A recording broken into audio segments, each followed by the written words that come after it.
Russia's state-run media channel Russia 24 wants everyone to know that President Donald Trump belongs to Moscow.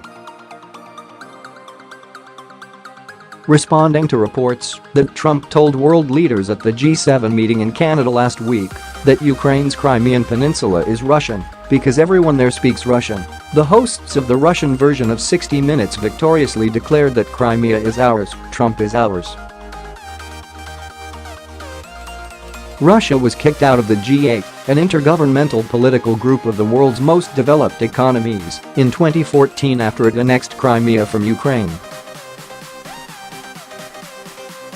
The international community considers Russia's annexation of Crimea illegal. During a tense meeting with world leaders at the G7 meeting in Canada last week, Trump questioned why the international community cared about Crimea and advocated on behalf of Russia being readmitted to the group. Sources told BuzzFeed News that Trump grilled world leaders about why they were backing Ukraine over Russia, allegedly calling Ukraine corrupt.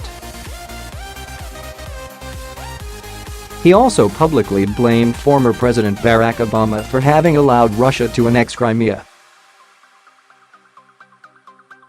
President Obama lost Crimea because President Putin didn't respect President Obama, didn't respect our country, and didn't respect Ukraine, Trump said during a recent press conference.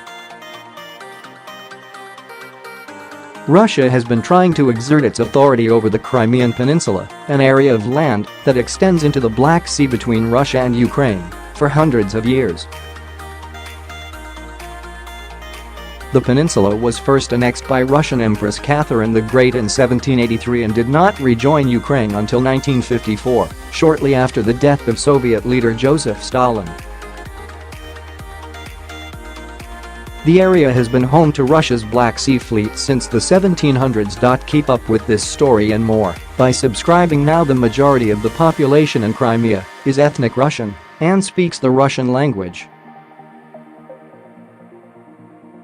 The peninsula also has sizable Ukrainian and ethnic Tatar populations. In 2014, about 5% of voters in Crimea supported joining Russia in a referendum. Moscow has since used that referendum to justify its annexation of the territory.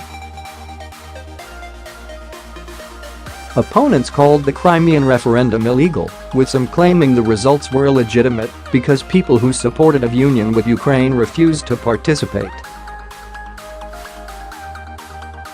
Russia recently completed the construction of a bridge that joins mainland Russia with Crimea. The companies have several Putin-linked oligarchs, all of which are under international sanctions due to Russia's involvement in Ukraine, built the bridge. Neither Trump nor the White House have denied that the US president made the comments about Crimea. Speaking on the Russian version of 60 Minutes, Russian politician Oleg Morozov said that Trump's refusal to deny having made the comments demonstrated that Ukraine means nothing to him. The comments were made as special counsel Robert Mueller investigated whether the Trump campaign collaborated with Russia to influence the outcome of the 2016 U.S. presidential election. Members of the U.S. intelligence community have determined that Russia attempted to interfere in the election in order to help Trump win.